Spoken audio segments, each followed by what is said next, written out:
అండి, welcome to YD TV. ఈ రోజు వైడి టీవీ బ్రాహ్మణ వంటల్లో మీకు ఇంట్రడ్యూస్ చేస్తున్న రెసిపీ వచ్చేసి గుత్తి వంకాయ పొడి కూర అండి. మామూలుగా గుత్తి వంకాయ అంటే అందరూ గ్రేవీ టైప్‌లో చేస్తారు. అలా గ్రేవీ టైప్‌లో కాకుండా కొంచెం పొడి పొడిగా కూర చేస్తామనమాట. అంటే పొడి మనకిట్లా గ్రేవీగా కాకుండా పొడిలాగా వస్తుందనమాట కూర. అది ఎలా తయారు చేసుకోవాలి, దానికి కావాల్సిన ఇంగ్రీడియెంట్స్ ఏంటి అనేది ఈ వీడియోలో చూసేద్దాం. ఇంకా లేట్ చేయకుండా వీడియోని స్టార్ట్ చేద్దాం ఫ్రెండ్స్. ఇక ఈ గుత్తి వంకాయ పొడి కూరకి కావాల్సిన ఇంగ్రీడియెంట్స్ వచ్చేసి ధనియాలు, శనగపప్పు, మినప్పప్పు, జీలకర్ర, ఎండుమిర్చి, ఉప్పు, కరివేపాకు, పచ్చిమిర్చి, పచ్చి కొబ్బరి, అల్లం, నూనె, వంకాయలండి. ఇంకా ధనియాలు ఒక పిడికెడు తీసుకోండి. ఎందుకంటే నేను ఈ కొలతలన్నీ ఒక 8 వంకాయలు అంటే 8 వంకాయలకి సంబంధించిన కొలతలు చెప్తున్నానండి. ఒక పిడికెడు ధనియాలు, పిడికెడు శనగపప్పు, పిడికెడు మినప్పప్పు, మినపగుళ్ళైనా పర్వాలేదు, లేకపోతే పొట్టుపప్పు అయినా పర్వాలేదండి. తర్వాత ఒక హాఫ్ టేబుల్ స్పూన్ జీలకర్ర, ఇక ఎండుమిర్చి ఒక 6 ఎండుమిర్చీలు, ఇంకా ఉప్పు కొంచెం అంటే రుచికి తగ్గట్టు ఉప్పు, కరివేపాకు కొంచెము, పచ్చిమిర్చి ఒక 5 పచ్చిమిర్చీలు, ఇంకా అల్లము ఒక మీ టేస్ట్‌కి తగ్గట్టు అల్లం ఎంతో కొంత తీసుకోండనమాట. తర్వాత ఆయిల్ వచ్చేసి పావు కేజీ వరకు ఆయిల్ పడుతుందండి. కొంచెం ఫ్రైలాగా వస్తుంది గదా! ఇంకా వంకాయలు ఎలా కట్ చేసుకోవాలో కూడా నేను ఈ వీడియోలో చూపిస్తున్నానండి. అది ఆ విధంగా వంకాయలు కట్ చేసుకుంటే మనకి లోపల కూడా మంచిగా ఉడుకుతుందనమాట. లోపల ఏమన్నా పుచ్చులుంటే కూడా తీసేసుకోవడానికి వీలుంటుంది. ఇక గ్రేవీని ఆల్రెడీ వీడియో రన్ అయితుంది. మీరు చూస్తూనే ఉంటారు. ఇంకో విషయం ఏంటంటే ఫస్ట్ ఆఫ్ ఆల్ మూకుడు పెట్టేసుకొని మూకుడులో మనము పొడి కోసం అని చెప్పానని ధనియాలు, శనగపప్పు, మినపగుళ్ళు, ఇంకా కొంచెం జీలకర్ర, ఉప్పు, ఎండుమిర్చి ఫ్రై చేసేసుకోవాలండి. అంటే కొంచెం పచ్చివాసన పోయేలాగా వేయించేసుకోవాలన్నమాట. అది బాగా చల్లారిన తర్వాత ఆ పొడి కోసం మనం ప్రిపేర్ చేసి పెట్టుకున్నాం కదండీ! అది చల్లారిన తర్వాత మిక్సీ వేసుకోవాలన్నమాట. ఈలోపు పచ్చిమిర్చి, అల్లము, కొబ్బరి, పచ్చి కొబ్బరి ముక్కలు తరిగి పెట్టుకోవాలన్నమాట. ఫస్ట్ వేయాల్సిన అవసరం లేదు. మనము ధనియాలు, శనగపప్పు, మినపప్పు, ఎండుమిర్చి, కరివేపాకు అవన్నీ ఫ్రై చేసుకున్నాం కదా! ఫస్ట్ అది మిక్సీ వేసుకోవాలన్నమాట. ఫస్ట్ అది మెత్తగా మెదిగిన తర్వాత పచ్చిమిర్చి, కొబ్బరి, అల్లము ఇవి వేసుకొని మళ్ళీ సెకండ్ టైం మళ్ళీ మిక్సీ వేయాలి. మిక్సీ వేసి బాగా మెత్తగా మెదిగిన తర్వాత మనము వంకాయలనేది 4 పక్షాలుగా కట్ చేసుకోవాలి అన్నమాట. చిన్న చిన్న వంకాయలంటే మేమైతే పొడవు వంకాయలు తెచ్చుకుంటామండి. గుండ్రం వంకాయలు కాకుండా పొడవు వంకాయలు తెచ్చుకుంటామనమాట. మాక్సిమం అవే యూజ్ చేస్తాం మేము. ఇక అవి 4 పక్షాలుగా కట్ చేయాలన్నమాట. ఇప్పుడు నేను వీడియోలో చూపించిన విధంగా 4 పక్షాలు కట్ చేసి పెట్టుకొని 4 సైడ్స్ కట్ చేస్తాం కదా! ఇప్పుడు మనం జాంకాయలో ఉప్పు కారం ఎట్లయితే పెట్టుకుంటాం కదా! 4 సైడ్స్ ఇలా కట్ చేసుకొని ఉప్పు కారం పెట్టుకుంటాం కదా! సేమ్ యాజ్ ఇట్ ఈజ్ ఇందులో కూడా 4 పక్షాలుగా కట్ చేసి పెట్టేసుకొని అందులో గ్రేవీ అనేది కూర్చోాలన్నమాట. అందులో గ్రేవీ అనేది పెట్టాలి. ఆ తర్వాత దాన్ని ఆయిల్‌లో వేసేసుకోవాలి. ఫస్ట్ పొడి వేయొద్దండి. ఫస్ట్ ముక్కలు మాత్రమే వేసుకోవాలి. ముక్కలు బాగా ఫ్రై అయిన తర్వాత బాగా ఫ్రై అవ్వాల్సిన అవసరం కూడా లేదు. కొంచెం ముక్క ఉడికింది అనే ఫీలింగ్ వస్తుంది కదండీ! అప్పుడు ఈ పొడి కూడా వేసేసుకొని పొడి కూడా బాగా పచ్చివాసన పోయిన దాకా వేయించుకోవాలన్నమాట. అలా ఇక వేడివేడిగా మనం వేస్తుంటేనే ఈ ప్రాసెస్ జరుగుతుంటేనే ఆ స్మెల్ అనేది మన ముక్కుకి తగిలి మన ముక్కు కూడా తింటుంది అంటారు కదండీ! అలాంటి ఫీలింగ్ వస్తుందన్నమాట. టేస్ట్, స్మెల్ బాగా మనకి తెలిసిపోతుంది. స్మెల్‌ని బట్టే ఎంత బావుందో టేస్ట్ అనేది.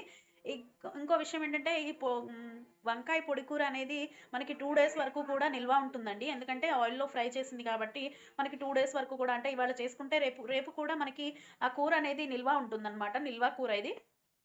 ఇక వేడి అన్నంలో ఈ వంకాయ పొడి కూర వేసుకొని, నెయ్యి వేసుకొని తింటే అద్భుతంగా ఉంటుందండి. మీరు కూడా ఈ రెసిపీని మిస్ చేయకుండా ఎలా ఉందో మాకు కామెంట్ చేయండి. ఈ రెసిపీని ట్రై చేయండి ఖచ్చితంగా. ఎలా ఉందో మాకు కామెంట్ చేయండి ట్రై చేసి. ఇంకా మనము ప్రతిరోజు ఒక టాపిక్ చెప్పుకుంటున్నాం కదా! ఇవాళ కూడా ఒక టాపిక్ చెప్పేస్తున్నా అనమాట. ఏంటంటే రేపు ముక్కోటి ఏకాదశి కదండీ! రేపు అంటే వీడియో చూస్తున్నారు కాబట్టి నేను రేపనే చెప్పేస్తున్నా గానీ, అసలైతే రేపు అంటే డిసెంబర్ 23 ముక్కోటి ఏకాదశి వచ్చిందండి. ముక్కోటి ఏకాదశిని మనము వైకుంఠ ఏకాదశి అని కూడా అంటామనమాట. చాలామంది ఆడవాళ్ళు ఇంకోటి ఏకాదశి రోజు వ్రతం చేసుకుంటూ ఉంటారు. ముక్కోటి ఏకాదశి వ్రతం అని చేసుకుంటూ ఉంటారు. అసలు ఈ ముక్కోటి ఏకాదశి యొక్క విశిష్టత ఏంటి అంటే మన తెలుగు పంచాంగం ప్రకారం సూర్యుడు ప్రతి సంవత్సరం దక్షిణాయనం నుంచి ఉత్తరాయణంలోకి వెళ్లే ముందు వచ్చే ఏకాదశిని ముక్కోటి ఏకాదశి అంటారు. ఈరోజు శ్రీ మహావిష్ణువు గరుడ వాహనం ఎక్కి ముల్లోకాలలో ఉన్న ముక్కోటి దేవతలతో కలిసి మన భూలోకానికి వస్తాడు అనేది ఒక నానుడి ఉంది. అది నానుడి మాత్రమే కాదండి, అదే నిజమని నమ్ముతారు. ఇంకో విషయం ఏంటంటే ఈ ముక్కోటి ఏకాదశి రోజు విష్ణుమూర్తి గురించి పూజలు చేస్తూ ఉంటారు. ఇంకా అదే రోజు ఈ ముక్కోటి ఏకాదశి రోజే వైకుంఠ ద్వారాలు తెరుచుకుంటాయి అనేది ఒక నమ్మకం కూడా ఉందండి. ఇంకో విషయం ఏంటంటే అసలు ఈ ముక్కోటి ఏకాదశి రోజు వ్రతం ఎందుకు చేస్తారు, ఆ వ్రతం ఎలా చేయాలి అని చెప్పనేసి కూడా ఈ వీడియోలో చెప్పబోతున్నాను.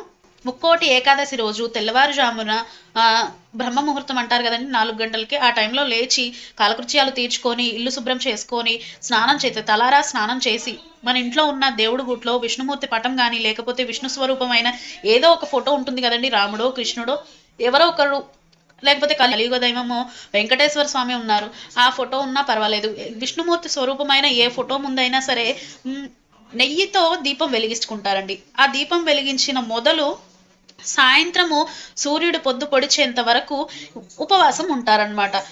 అంటే ఆ టైంలో ఉపవాసం, అసలు ఉపవాసం అంటే మీనింగ్ ఏమీ తినకుండా ఉండటం కాదండి. ఉపవాసం అంటే నిత్యం దేవుణ్ణి స్మరించుకుంటూ ఉండటం అని అర్థం అండి. చాలా మంది ఉపవాసం అంటే ఏమి తినకూడదు ఏమి తినకూడదు ఏమి తినకూడదు అనే ఫీలింగ్లో ఉంటారు. మధ్యలో ఫ్రూట్స్ తినచ్చండి ఈవినింగ్ పూట. కొంచెము 4కి అట్లాగా ఫ్రూట్స్ అవి తినచ్చు అనమాట. ఇంకా ఈవినింగ్ పూట కూడా దీపం వెలిగించుకుంటారనమాట. ఇదేనండి ముక్కోటి ఏకాదశి రోజు మనం చేసే ఇది క్రమం అనేది.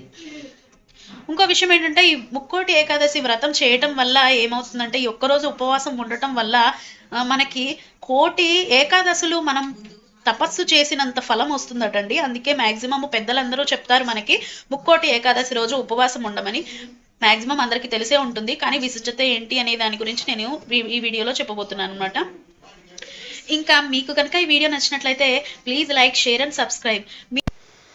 మీరు చేసే ఒక్కొక్క లైక్, ఒక్కొక్క షేర్, ఒక్కొక్క కామెంట్ అనేది మాకు ఉత్సాహాన్ని ఇస్తూ మరిన్ని వీడియోస్ తీయాలన్న ఆసక్తి కలిగే విధంగా ఉంటుందండి. కాబట్టి తప్పకుండా మా ఛానల్ని సబ్స్క్రైబ్ చేయండి.